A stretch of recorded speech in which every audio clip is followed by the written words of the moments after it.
Railway मंत्री का बयान सुनिए, कैसे ये अपने आप को गलत साबित कर रहे हैं।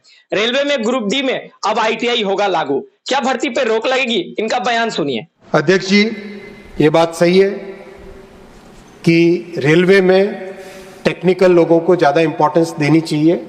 मान्यवर मनोज झा जी ने भी कहा, सौरभ जी ने भी कहा और मान्यवर कई सांसदों का इस तरह का मत था कि ज़रूर इसमें टेक्निकल लोगों को, क्योंकि बहुत ही टेक्निकल ऑर्गेनाइजेशन है।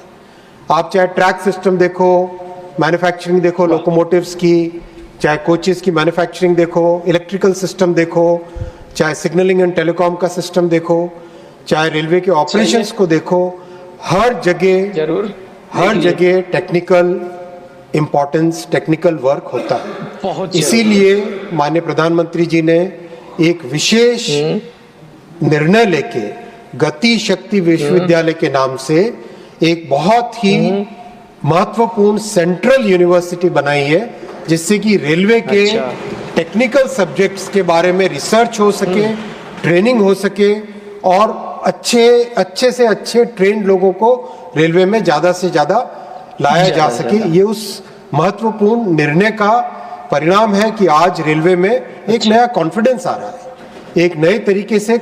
अब बताइए मुझे, ये इंसान खुद बोल रहे हैं कि रेलवे में ज्यादा से ज्यादा टेक्निकल बंदे को रिक्रूट कराना पड़ेगा, क्योंकि रेलवे में 100 में से 99% जो भी डिपार्टमेंट है, जितने भी काम होते हैं, वो सारा टेक्निकल बेस पे काम होते हैं। इन्होंने क्या किया, एग्जाम्पल भी दिया है कुछ कुछ पोस्ट का, ट्रैक मेंटेनर से लेके और भी बहुत सारे टेक्नीशियन डिपार्टमेंट के इन्होंने एग्जाम्पल दिया है।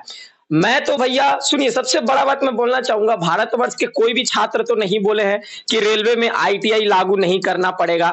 आप लोग सरकार है, आप लोग देश चला रहे हैं, आप लोग ही रिक्रूटमेंट सिस्टम को बना रहे हैं। तो भैया जो बनाना है वो आप लोग एक बारी फिक्स्ड एंड परमानेंट बनाइए ना।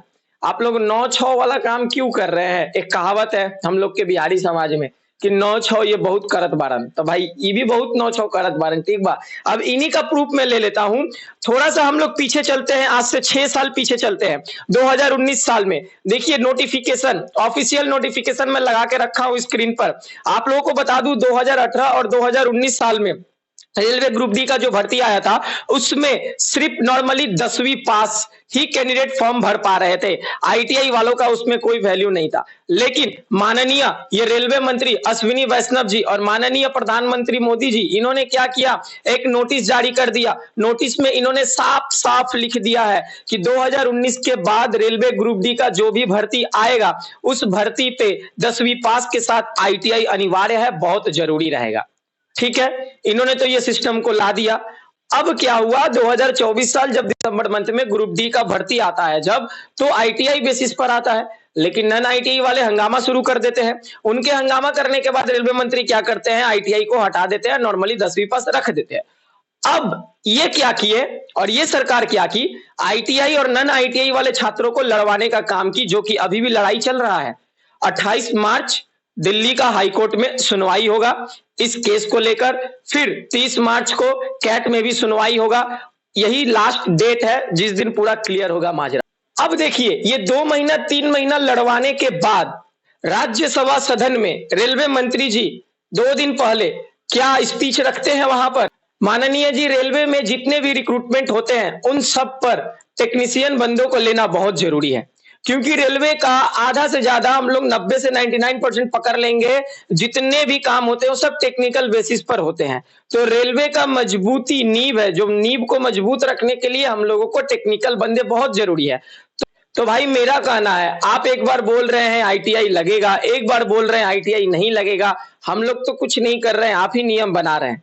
जब मन में आ रहा है नियम को चेंज कर दे रहे हैं, जब मन में आ रहा है नियम को लागू कर दे रहे हैं। आप जब अनाउंसमेंट किए थे कि आईटीआई लगेगा, बहुत सारे भारतवर्ष में आधे से ज्यादा तो गरीब परिवार बसे पड़े हैं। बहुत ऐसा कमेंट आया है कि वो लोग अपना घर जमीन ये सब बेच के अपने अपने बाल बच्चों को आईटीआई करवाए हैं, पढ़ाए हैं। तो किसके कहने पर? आप ही के नोटिफिकेशन के कहने पर। और आज आप अचानक हटा दे रहे हैं, फिर अब बोल रहे हैं लागू करना है। तो इस अनुसार अगर चलता रहा तो ये रेल मंत्री को हम लोगों को चेंज करना होगा। वैसे भी 1 लाख 1.5 लाख छात्रों का कमेंट और कहना यही है, 45 लाख से ऊपर छात्रों का कहना है कि रेलवे मंत्री को हटाया जाए इनके पोस्ट से, क्योंकि इनके जुबान का कोई दाम नहीं है। ये बीते रात को कुछ और अनाउंसमेंट करते हैं, 2 दिन बाद कुछ और करते हैं। आज आप लोग प्रूफ और प्रमाण देख पा रहे हैं। राज्यसभा सदन में ये साफ साफ बोल रहे हैं कि टेक्नीशियन वालों का बहुत जरूरी है। तो अब आप बताइए, जब आईटीआई का जरूरी ही है तो आपको दिसंबर मंथ में आईटीआई हटाने का क्या जरूरत था? दोनों छात्रों को लड़वाने का क्या जरूरत था? 45 से 50 लाख छात्र दिल्ली के हाई कोर्ट में केस किए हुए हैं इस आईटीआई बेसिस भर्ती को लेकर। तो अब आप लोग बताइए, ये जो 2 दिन बाद अभी माननीय रेलवे मंत्री जी बोल रहे हैं कि आईटीआई बहुत जरूरी है, तो फिर आप सीधा सीधा साफ साफ ग्रुप डी के भर्ती में आईटीआई को लागू कर दीजिए, लेकिन लागू कर नहीं रहे हैं। फिलहाल जो अपडेट यहां पर निकलकर सामने आ रहा है कि क्या रेलवे ग्रुप डी की भर्ती पर रोक लगा दी जाएगी, क्या आईटीआई लागू होगा, क्या 10वीं पास वालों का मौका नहीं मिलेगा, ये सारे क्वेश्चन का आंसर अभी जितने मैं देख रहा हूं सोशल मीडिया प्लेटफॉर्म पर वीडियोस बन रहे हैं, ये लोग बोल रहे हैं ग्रुप डी का भर्ती रोक लगा दिया जाएगा। बहुत कुछ ऐसा न्यूज निकलकर सामने आ रहा है। मैं अगर सीधा सीधा बात बोलूंगा, ये सारे न्यूज पूरी व्यूज उठाने के लिए बनाए जा रहे हैं और ये फेक न्यूज है। मैं आप लोगों को पहले ही बोला हूं कि मैं जब जब बात करता हूं ऑफिशियली प्रूफ के साथ बात करता हूं, वो सूत्रों के हवाले से खबर मिला है तो संभावना बताया जा रहा है, इस बेसिस पे मैं कोई भी अपडेट आप लोगों को नहीं देता हूं। बता दूं आप लोगों को, 28 मार्च और 30 मार्च, 28 मार्च इस मार्च महीना का सबसे बड़ा दिन है। 45 से 50 लाख छात्र का जो आस लगा पड़ा है कि आईटीआई लागू होगा। लास्ट कोर्ट में हेयरिंग का डेट है, उस दिन रेलवे अपना फैसला कोर्ट के सामने रखेगी।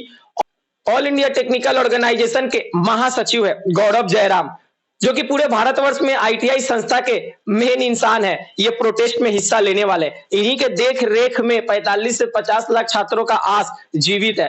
तो फिलहाल 28 मार्च को आप लोगों को वेट करना है। 28 मार्च शाम 5 बजे तक पूरा क्लियर हो जाएगा कि रेलवे ग्रुप डी की भर्ती पर रोक लगेगा कि नहीं लगेगा, अन्यथा आईटीआई लागू होगा कि नहीं होगा। लेकिन अगर मैं बात करूं, अभी तक जो मामला निकलकर सामने आ रहा है, पिछला कोर्ट का हेयरिंग में और 14 फरवरी को जो कैट ने सुनवाई किया था, ये लोग साफ साफ बोल दिए हैं कि 99% रेलवे गलत कर रही है छात्र लोगों के साथ, और रेलवे को ये लास्ट मौका दिया जा रहा है, लास्ट डेट दिया जा रहा है। आप अपने पक्ष में सही सबूत को सामने रखिए, नहीं तो ये जो केस है ये छात्र जीत जाएगी और आपको आईटीआई लागू करना होगा। फिलहाल जो मेन महासचिव थे उन्होंने यही बात बोला जो कि आप लोगों को पिछले वीडियो में दिखाया हूं। तो यहां पर जो आस आप लोग लगा के रखे हैं कि ग्रुप डी में आईटीआई वाले छात्रों का मौका मिलेगा कि नहीं मिलेगा, जी हां, जब दिल्ली हाईकोर्ट के जज बोल सकते हैं कि रेलवे गलत है, छात्र सही रास्ते पे चल रही है और वो लोग अपने सही तरीका से प्रोटेस्ट कर रहे हैं, तो इसका मतलब ये ग्रीन सिग्नल है छात्र लोगों के लिए, क्योंकि एक जज के मुंह से निकला हुआ ये बात बहुत बड़ा बात है। तो फिलहाल 28 तारीख को वेट करना है, 28 मार्च को ही दूध का दूध और पानी का पानी होगा। और ज्यादा आप लोग माथा खराब मत करें, जो लोग फॉर्म भर लिए हैं अच्छे से तैयारी करें, बस उसके अलावा और कुछ नहीं करना है। ऐसे ही अपडेट पाने के लिए चैनल को सब्सक्राइब करके रखिए, फॉलो करके रखिए। चलिए मिलते हैं नेक्स्ट वीडियो में, तब तक के लिए जय हिंद, जय भारत, वंदे मातरम।